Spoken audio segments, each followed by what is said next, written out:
Hospital Porter's Pride and Dignity. Stop the New World Order. Welcome to Panwo TV, and welcome to this. This is a watch party. It's a new watch party. I accidentally called it a watch read party in the introduction. Sorry about that. I've edited the titles, but obviously I can't edit the text I put on there. I can't edit the text I put in the video. I've edited the titles. It's just watch only because it's a film. And this is a watch read party for the film Jones Plantation, a 2023 independent film, which I do recommend watching the introduction video I made to it.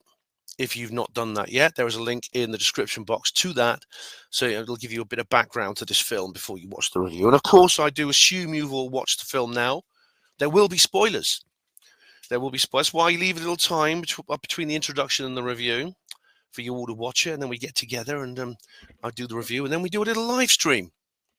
So this is how it's going to work, ladies and gents. That's how it will work. Just checking the audio levels. Yes, that's right. Well, what can I say except my name is Ben Emlyn Jones, and I approve this message. Yes, I don't often use this word, guys. I don't often use it, but this is a must see. This is a absolute must see. And when I say must see, I think I would say this film is not aimed at people like us, because even watching the trailer, I was already pretty convinced about what the film. The trailer pretty much gives away the plot for people who are already conspiratorially aware. You just have to watch the trailer and you sort of know what it's about. So I kind of knew what the themes were going to be. But I must say that I would say it's a must-see in terms of if you got your blue-pilled friend in your life and you're trying to red-pill them, right? And you know what it's like. I mean, in fact, there's actually a scene in the film, or there's a plot in the film which is exactly like this, where one of the characters, a man called Samuel, plays that role of the conspiracy theorist trying to wake up the normies.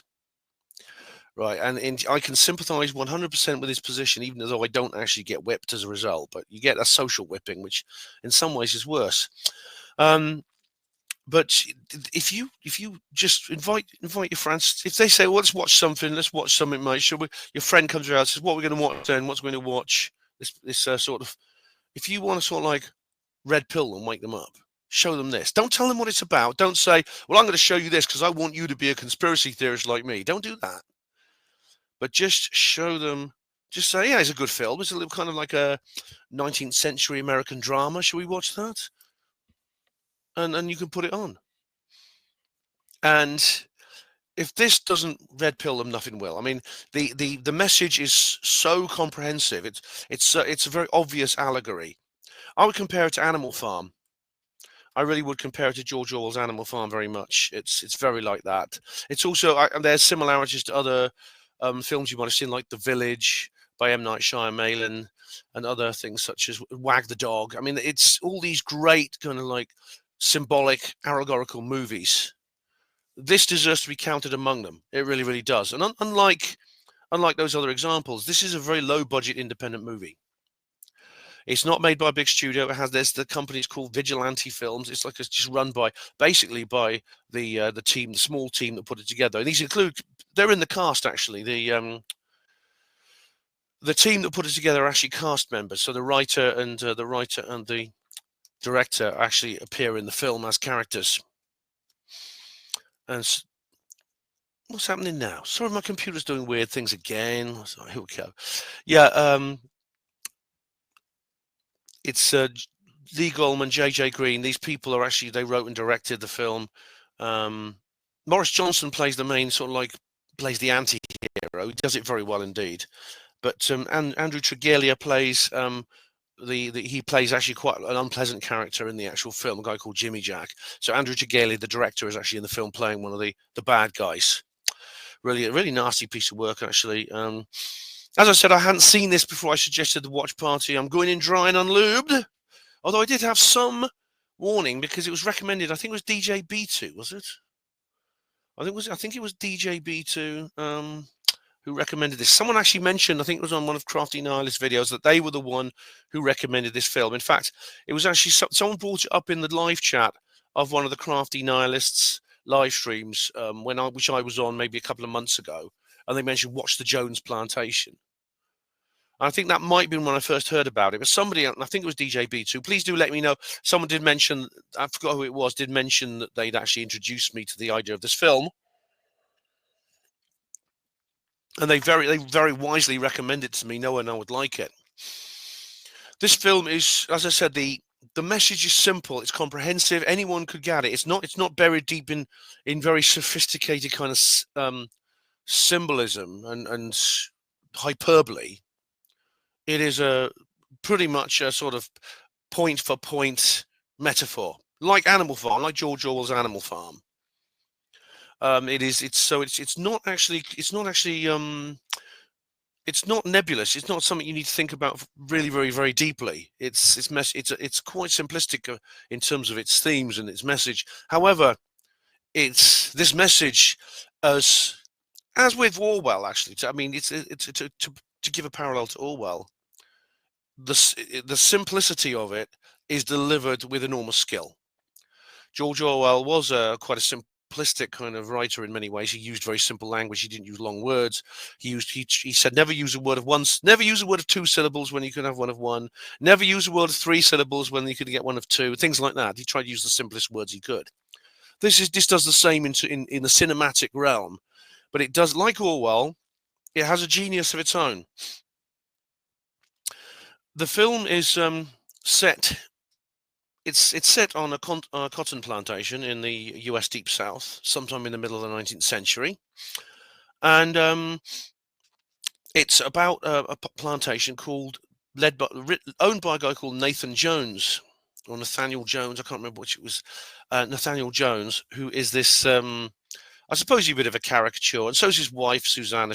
They're kind of like Southern Gothic kind of figures. You can imagine them in North and South or one of these other dramas.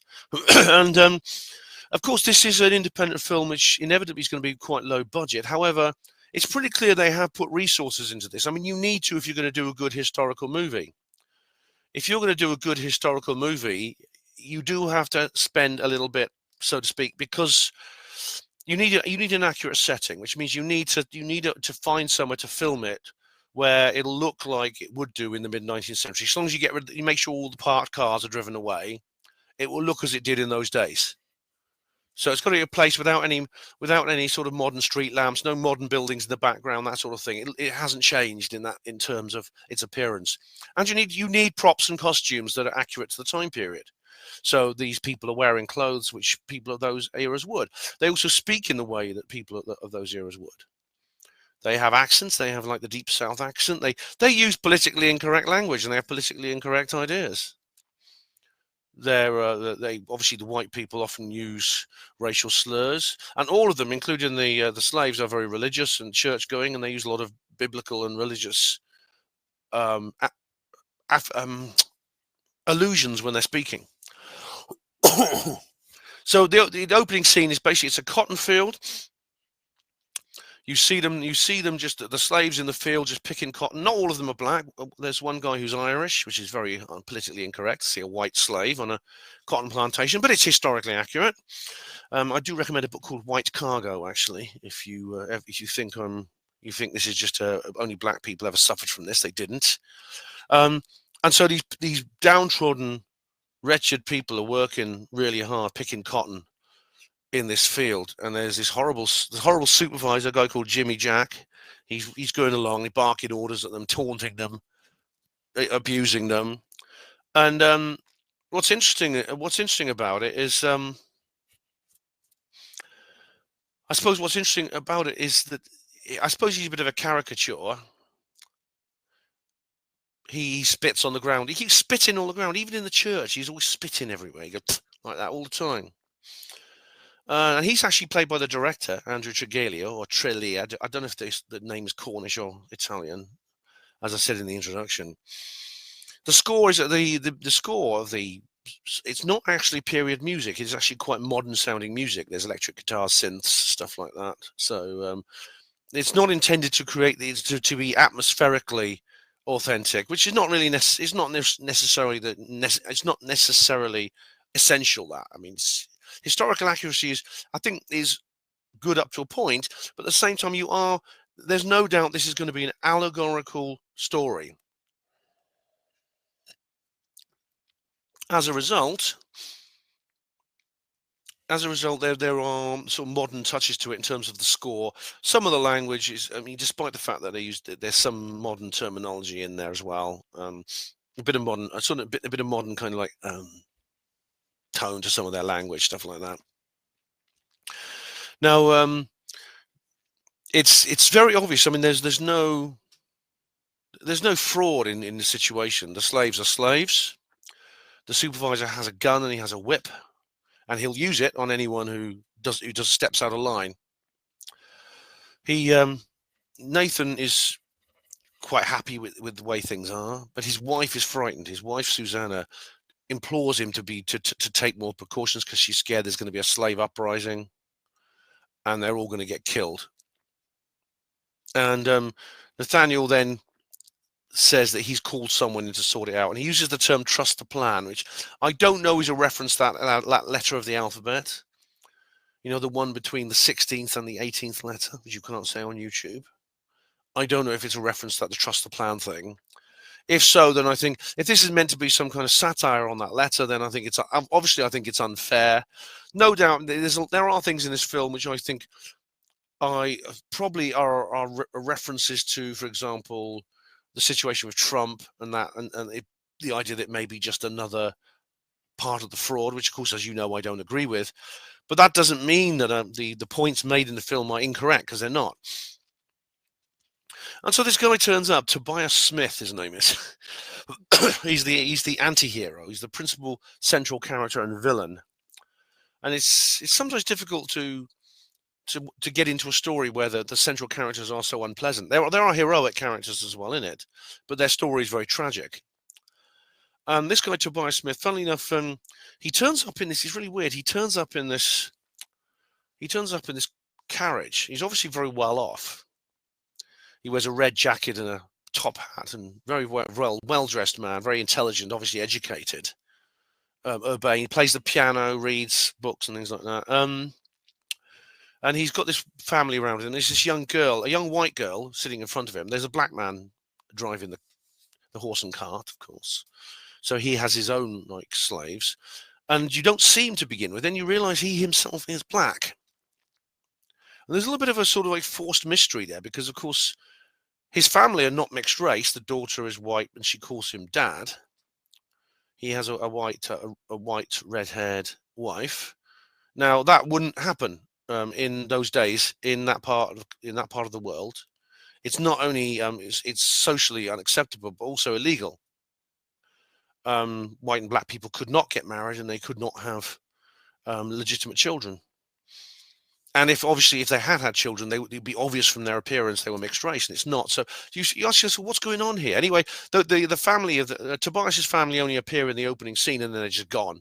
In fact, he says, "Tell the people to go now." At one point, he calls them people, not tell my wife and children they can go now. He says, "People, tell my people they can go now," which is a bit of a strange thing to say. And you suddenly realise something weird is going on there. So this very well dressed, urbane black man. He reminds me of that character in Leave the World Behind. You know, the posh black man in that.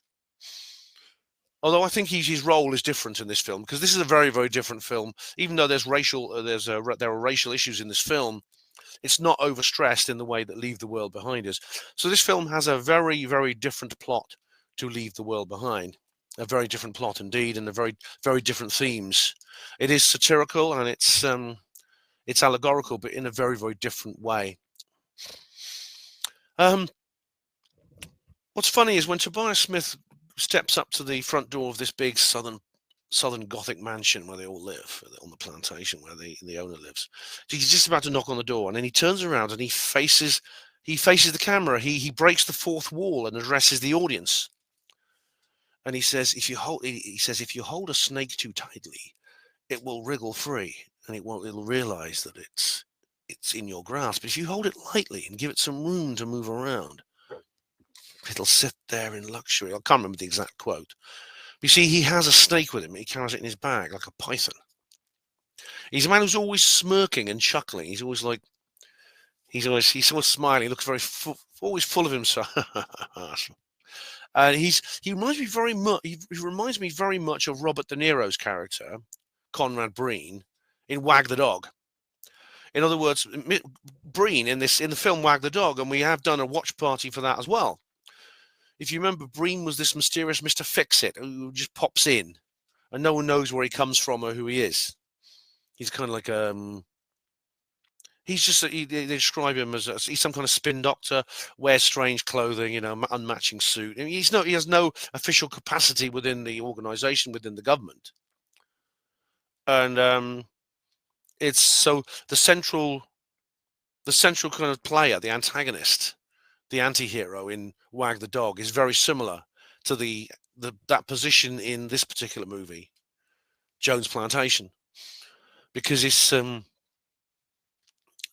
characters, you do actually learn a little bit about his background later on, very briefly, but immediately though there's something wrong with him. For example, he says, he talks about the difference between managing animals and managing men. He says, you use brute force with a cow, with the ox, or with the sheep or the goat. You use brute force with them because that's all they understand. But humans have the ability to cogitate, to foresee the future, to understand, to delay reactions, things like that. I can't remember the exact quote. And then he just says, and and Nathan points out, well, you're, because this guy charges a lot of money, and Nathan says, you better be worth it. He says, and this other plantation owner he knows said, this guy works magic, he's worth it. And so Smith said, I'll be worth every penny. No one else can do the job that I can do. And so basically he takes them all out into the church. They have a meeting in the church with all the slaves on the plantation. And Smith says, just watch me work my magic. Whatever you do, don't interrupt me. Just let me work my magic. And at the church, he announces that everyone's free. He's bought the plantation off Jones, Smith and Jones. Interesting the names they have. And he says he's emancipating all the slaves on there. And of course, Jones is rolling his eyes, thinking, "What the hell's going on here?" Because he does. See, Smith always keeps him in the dark. Smith manipulates Jones. Jones is always going up to him and saying, Mr. Smith, what's going on here? What are you doing?" He says, "Just trust me. All will become clear." And so he doesn't tell Jones the whole plan from the start. He leads him along as well. At one point, he announces that Smith is not his name; it's his job. And he says, "I'm a slave. Smith is a good name I chose," he says, "because I'm a smith of men. You could call me a slave smith." In other words, a smith is a man who bends metal into particular shapes. He bends people into particular shapes. So what he does is, he says he will start paying the slaves' wages. Because they're free, they're now workers. They can leave whenever they like. But of course, there's always a proviso. As they said in North and South, an empty belly is a good reason to stay. If they leave, they'll have to go to another plantation where they'll probably be a slave on that plantation. And that, there's no guarantee they'll ever do that. So, you can leave, you can leave whenever you like, but there's always a but. But he says he'll pay them a penny for every 5 pounds of cotton. Instead of working for nothing and then just getting some food and a bed to sleep in, which is the life of a slave, he will pay them. And he'll pay them a penny for every 5 pounds of cotton they pick. So they all rush out. And Smith says, "I'll pay you $1,000 if this isn't the most productive day you ever see." And so they all rush out, and they think that they're free now, and they're picking the cotton for nothing. They're picking the cotton for wages now. I mean, it's like they're so happy, they're elated. And of course, this is allegorical to politics. Of course, when democracy was invented. In other words, the slave states and the feudal lords of the old days of the Middle Ages, or earlier in the case of, say, ancient Greece, they, rather than having direct rule from the king or from the emperor, they would be set free, and they would be given control over their lives. But of course, the control, as it turns out, is just a more subtle. The control still exists in a more subtle and crafty form that imprisons within mentally rather than physically. And that's the central theme of this film. And of course, it is an allegorical to the political world. It's as Animal Farm is. Now, Animal Farm by George Orwell is specifically about the Soviet Union. Orwell was a democratic socialist, and so I suppose he supported Leon Trotsky and people like that in the revolution. And of course, the Animal Farm is specifically about that kind of society, whereas this is more general. This is a more general kind of like statement or metaphor for the world we live in. And he then suddenly it's when they get in their money and they've had their really, really good day, and Smith tells Mrs. Jones that she's got to cook a big feast for everyone and give them all the food in the larder and stuff like that. So they're all eating apples and things like that. And I'll probably use I've got a picture of the girl one of the women tucking into an apple, and I'll put it in the. I might put it on as a still somewhere in one of these, on one part of this, maybe the closing credits or the opening credits. But then the conditions start. He says, every man deserves freedom, but freedom isn't free.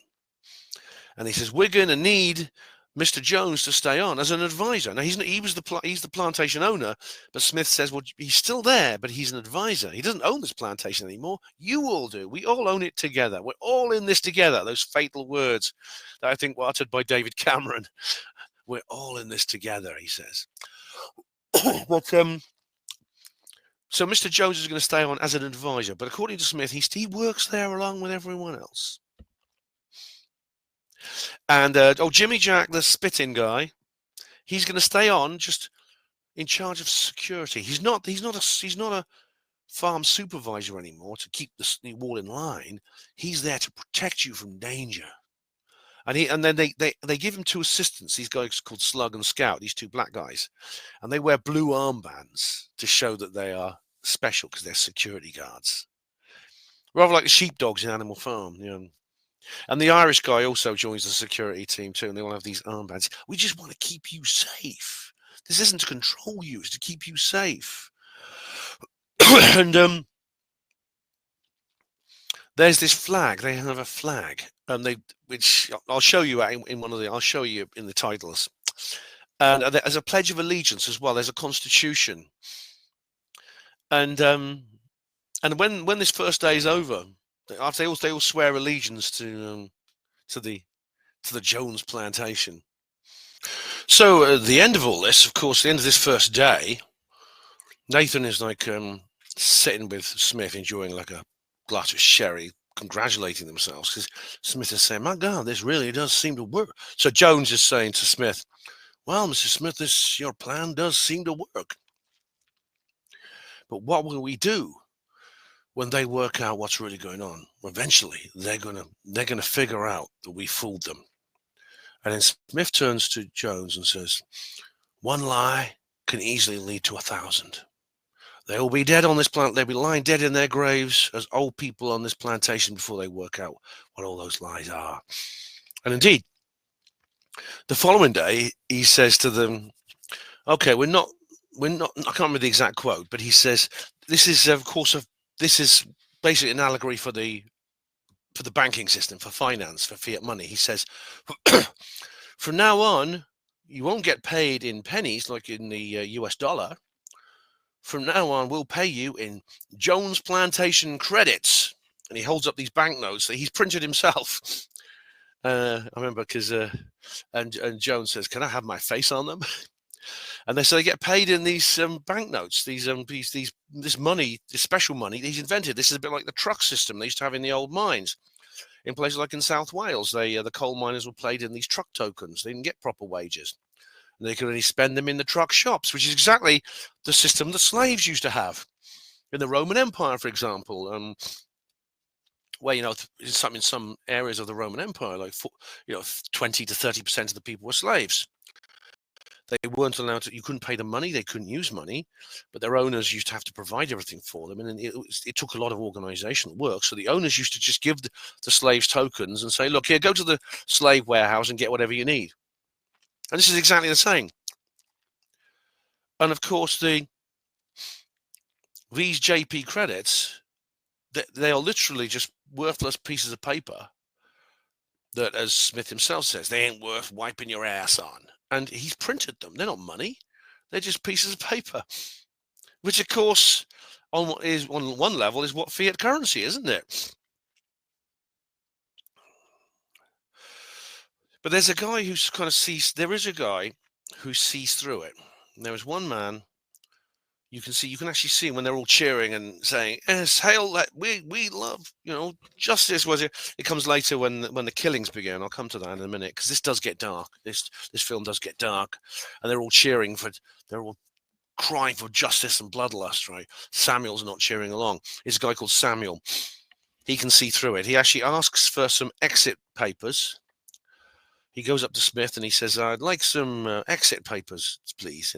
Because these people can leave whatever they like, and you can leave. We can get up and walk out of here anytime you like. And when one of them does, Samuel, that's when of course the conditions start. Yes, but you will need some special documents to stop you getting made slaves on other plantations. Oh, and they cost money. $16, not the JP credits, dollars.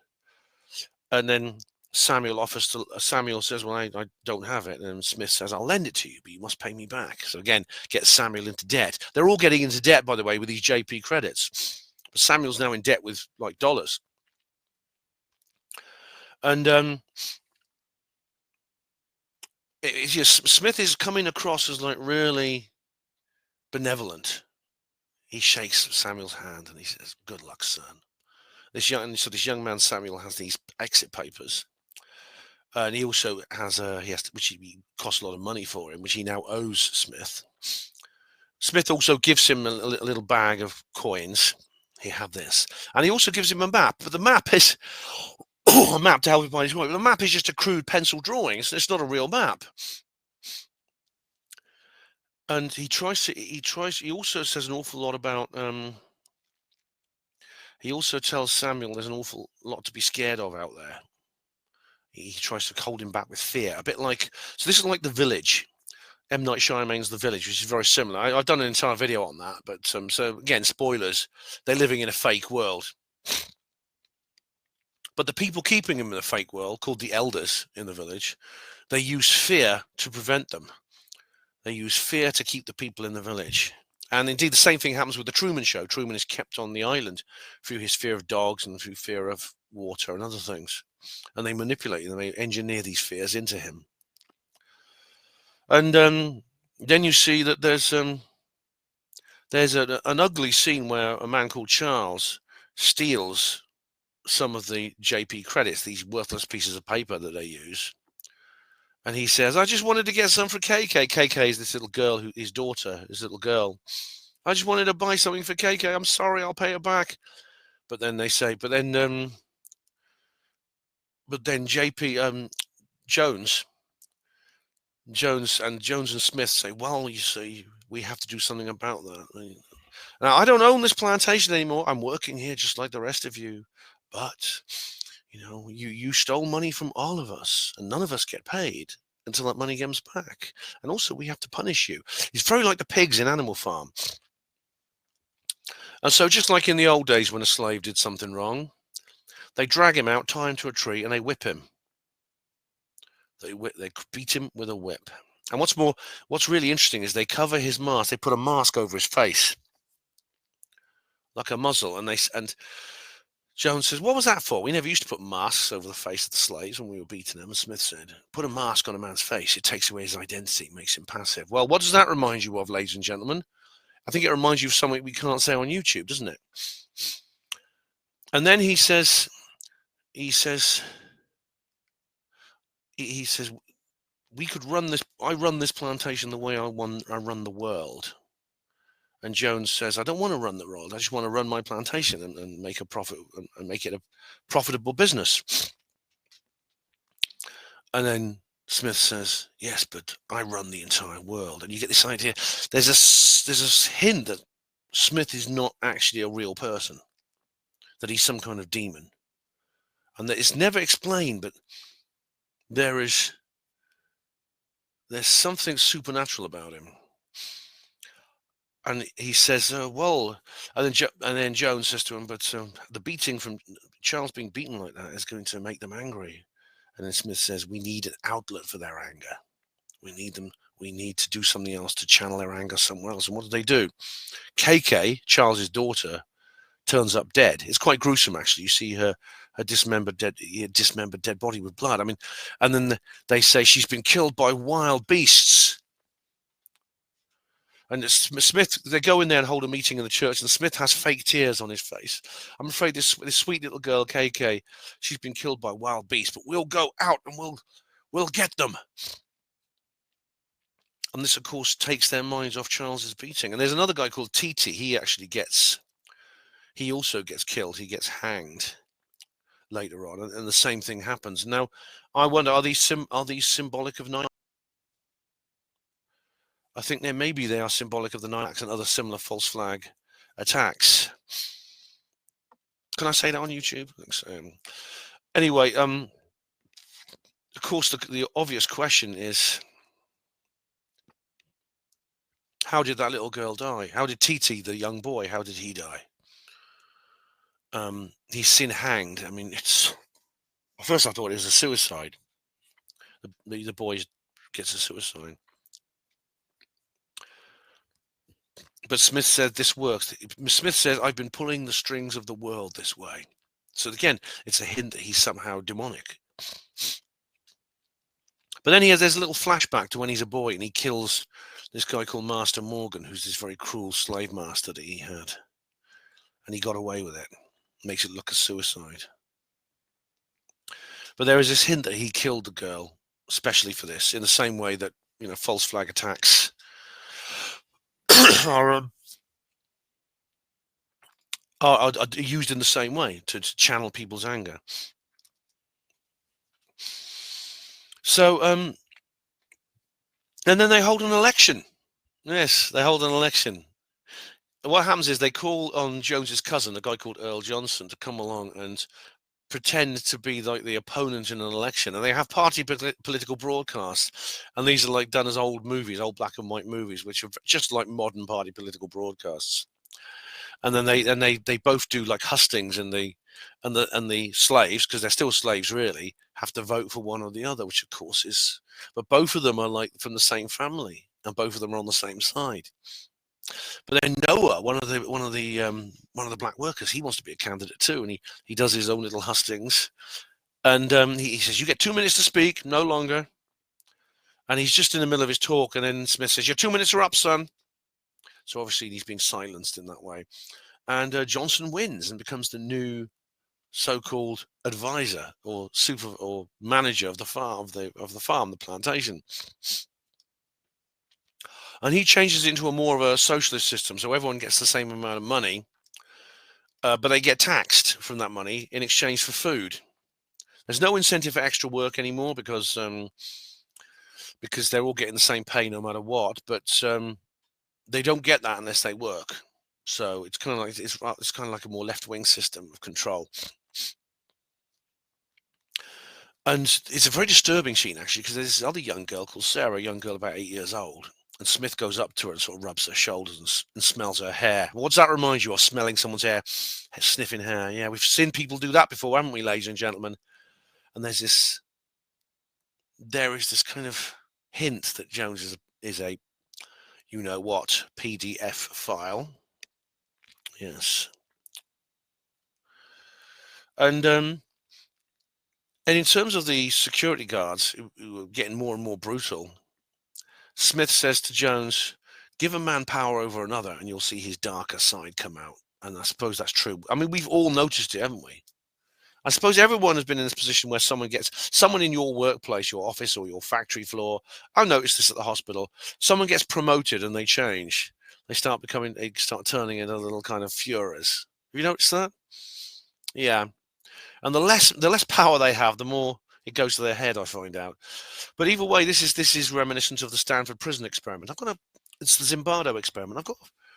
I've got a DVD of it somewhere. There's a film made about it. Where is it?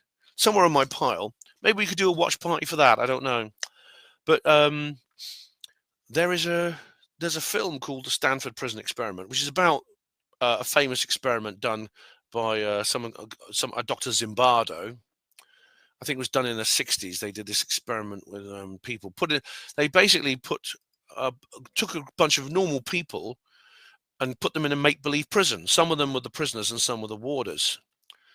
Well, the experiment had to be stopped because literally within a couple of weeks that they were falling into their roles, and it was taking over them. For example, the warders started being really brutal towards those playing the prisoners, and the prisoners stopped complaining about the brutality. So rather like the Milgram experiment, where they press a button and someone think they're electrocuting somebody. This is one of the classic experiments that reveals the dark side of human nature. Now, I don't know if that's something. It may not be a part of everyone's nature, and maybe I don't know if it's something that can be changed, well, whether it's something innate or whether it's something that's just a part of our society. I don't know. I find, by the way, that people who say, well, that's just human nature, man. It's just human nature. They tend to be backslappers.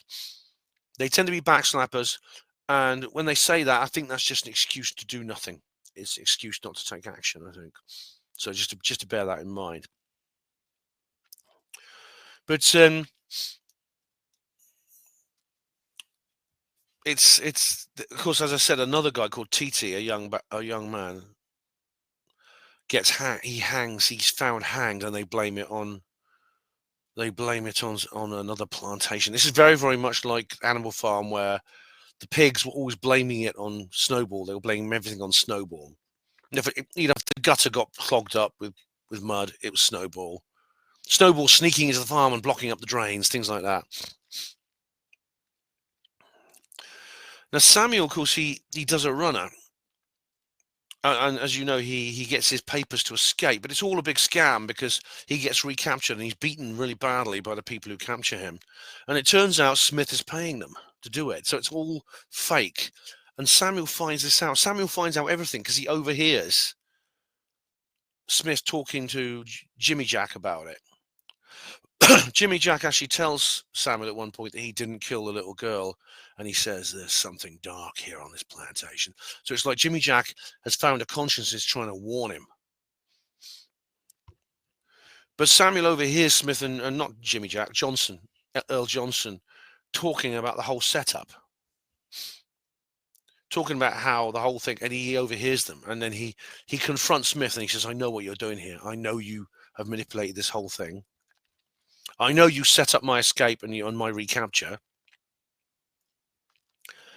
And I know that I know exactly what you're doing. So Samuel has taken over the role, and there was a hint from the beginning that he felt this way. Samuel has taken over the role that we play, we conspiracy theorists. He has become the Jones Plantation tinfoil hatter, like us. He's in the same position that you and I and the rest of us who go around telling people about what we think about the world in terms of conspiratorial awareness. And oh my goodness, I suddenly realized, my goodness, I know exactly how he feels. Because Smith says, and I'm sure that the Illuminati would say this to me. He'd say, well, I'm not going to try and stop you if you want to go, because he threatens to tell, he says, I'm going to tell everyone, I'm going to tell all the others what you're up to, Smith. And Smith says, he smiles and smirks and chuckles the way he always do. And he says, go ahead. But you know what? They'll laugh at you and they'll hate you for it. They don't want truth and they don't want freedom. They want a convenient lie. They'll accept any convenient lie rather than the painful truth. So go ahead and tell them. I'll plead my innocence. Who are they going to believe? And so Samuel does. He tries to tell his family, and they react. His dad pins him against the wall and hits him. His mother shouts at him and says, don't be silly. Mr. Smith is a good man. We are free. We're not slaves anymore. And he says, no, you're still slaves. They've got this scam going with Jones. Jones is not really the advisor. He still owns the plantation.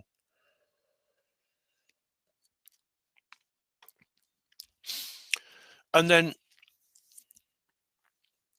Smith, just to show how fair-minded he is, he allows Samuel to speak at the meeting. He says, you have 2 minutes to say whatever you want. And so Samuel stands up and tries in the best way he can to persuade the others that this is all a big conspiracy. It's all a big scam. This democracy and this freedom, this supposed freedom, is just there to control them in a more subtle and careful way.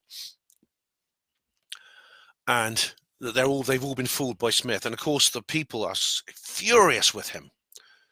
And Samuel says, "I'm afraid we're going to have to beat you. We're going to have to beat you." Where's Jimmy Jack? He's the one who normally does this sort of thing. Jimmy Jack's nowhere to be seen. Well, where is he?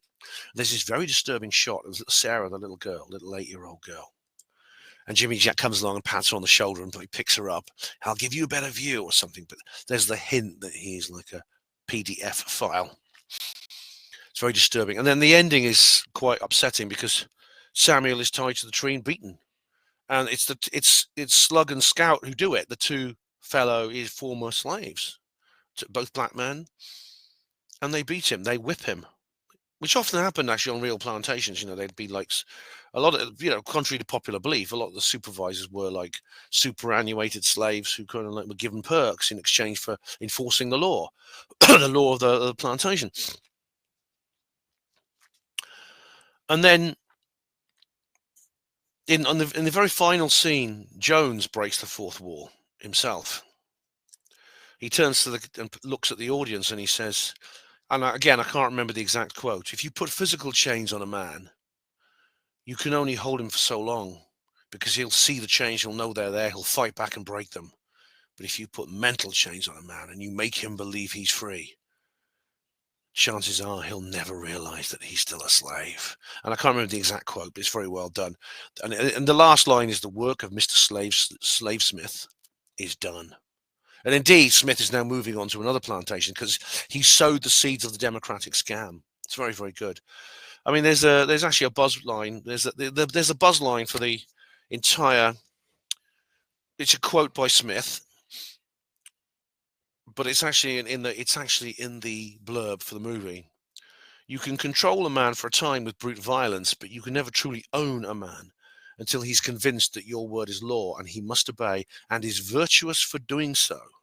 And it says here, "This film is destined to become a cult classic. Jones Plantation is the vanguard film for the American dissident cinema movement." Right. You see what I mean? It's basic. It's crude in many ways, the way it's presented, this film.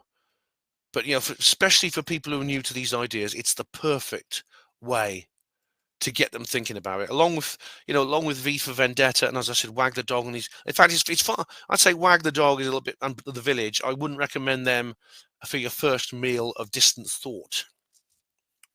If you're going to take someone out for their first ever bite into that distant pie, I wouldn't recommend Wag the Dog and The Village. They're a little bit too arcane. Something like Jones Plantation is a lot better. In the same way, in 1984. And Animal Farm, even though Animal Farm is a specific allegory of the Soviet Union, it has general themes which you also find in this particular film. And indeed, funnily enough, you're going to find this hard to believe. Excuse me.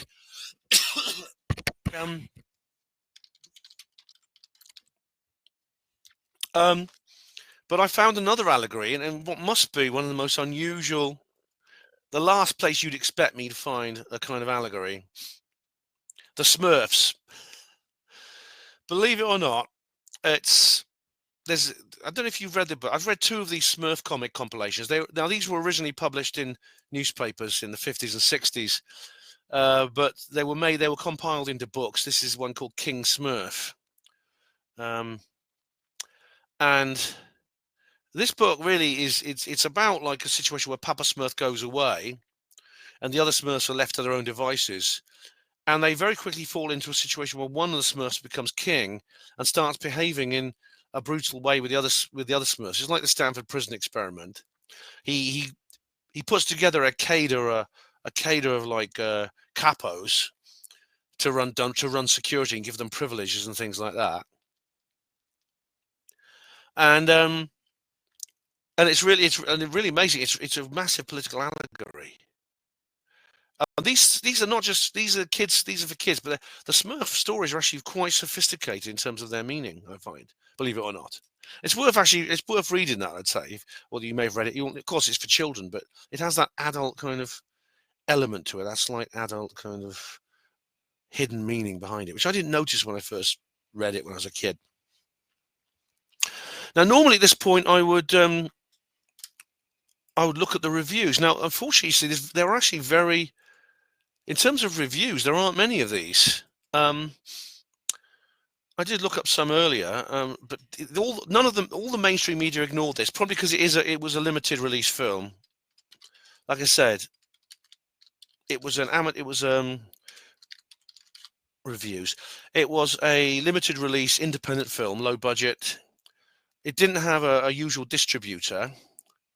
So there are really very, very few reviews of this I can find. Rotten Tomatoes has it. You can have a look at it on Rotten Tomatoes. I don't know if it'll score. I haven't actually looked at this yet, believe it or not. So again, this is something new to me. Let's have a look.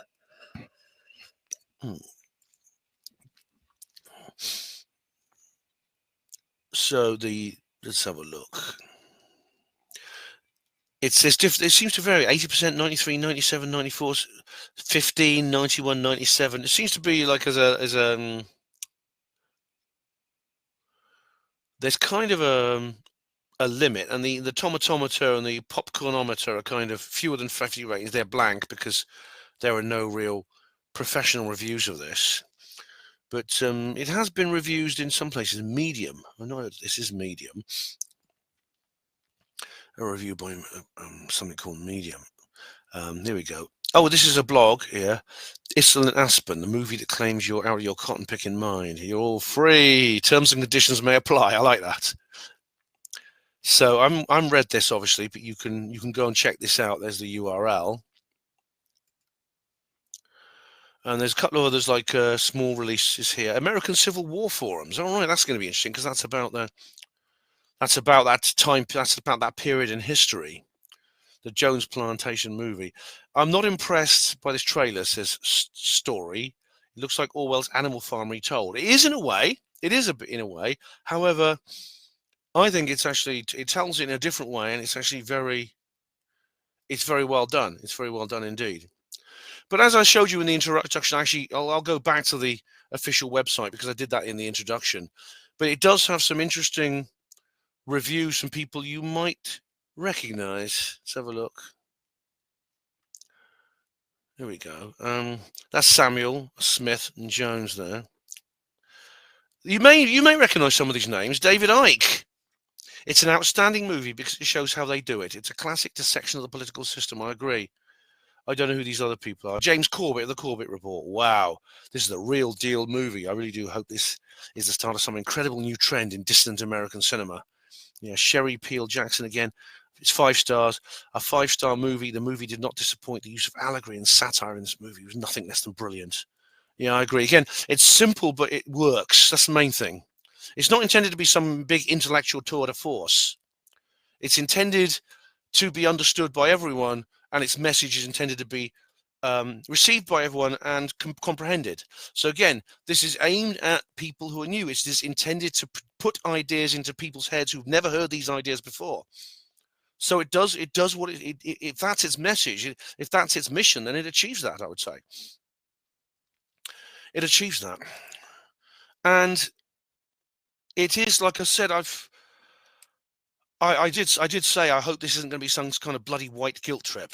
I hope they play down the evil whites thing, the evil white man, the white male bashing element of it, and they do. It is referred to. You can't avoid referring to it somewhat. It would be ahistorical not to refer to it at all. But it is not. It's not. This is not a blaxploitation film. As I said, one of the slaves is Irish. This is not intended to say, oh, isn't it horrible how white people are compared to treating black people so awfully? Because only white people have ever owned slaves, and black people, these pure innocent creatures who've never done a thing wrong. And if it wasn't for white people, they'd be living in a paradise and things like this. It's not one of those films. There are too many films like that, and I hate them.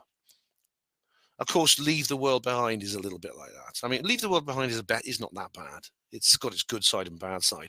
But Leave the World Behind, like I said, it's very sort of evil white people kind of thing, or aren't white people stupid and weak? It embodied in the in the Ethan Hawke character, but no, this isn't. This is very, very different. It's also allegorical, but it's very, very different indeed. And I tell you what, with the limited budget they have, technically it's very good. I'd say the cost. I didn't notice any mistakes in terms of the costumes, in terms of the props, in terms of the settings.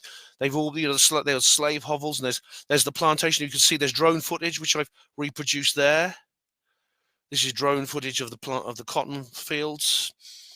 They've obviously hired some southern palazzo mansion, and you can see the interiors. I think they probably filmed in the interiors rather than new studios. In my guess, maybe they did up studios like that. But the acoustics, the way everyone walks around, I think it was probably filmed in this location, and indeed the sound was recorded there too. You could tell by the footsteps and other little sounds and things like that, and the tone of voice and the acoustics. Right. Of course, the real fun begins when we do the live stream, which is when you, which I assume you've all watched it now, will come on and we can discuss this together.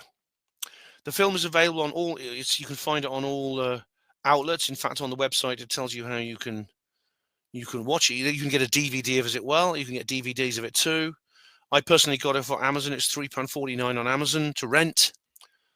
And of course, as someone mentioned in the Odyssey comments a couple of weeks ago, it has proliferated, shall we say. But I'm personally going to recommend, I'm not going to draw your attention or direct you to any of these sort of extracurricular locations where you can watch it. Let's pay those filmmakers for their work they've done, shall we? Because they're not slaves. And let's pay them with our own cash, not with Jones Plantation credits. Okay, so anyway, let's reconvene for the live stream at a future date. I don't know how long that will be, but I'm assuming obviously there's spoilers in this, so I'm hoping everyone who's seen this review has watched the movie, because I did do the introduction a couple of weeks ago. So yeah, that's what's maybe coming next. It all depends. I'll see what I'll do in a couple of days and what video I'll make. But the live stream will come soon. Thank you for watching Panwo TV.